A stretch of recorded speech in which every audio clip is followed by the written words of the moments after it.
Hi friends, তোমরা সবাই কী রান্না করছো অবশ্যই আমাকে শেয়ার করো কমেন্টে। আর দেখো এই যে বৃষ্টি পড়ছে আর মেঘের গর্জন হচ্ছে, তার মধ্যে আমি রান্না করছি। আজকে যেহেতু একাদশী, তো সেই জন্য যে আমাদের নিরামিষ রান্না হচ্ছে। আর এমনিও বৃহস্পতিবার তো নিরামিষই হয়। তো কী রান্না করছি সেটা তোমাদের সাথে একটু শেয়ার করছি।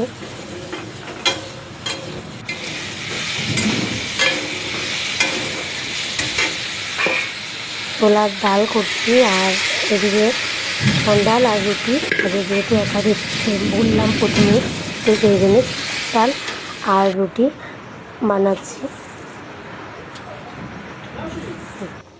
হুম হুম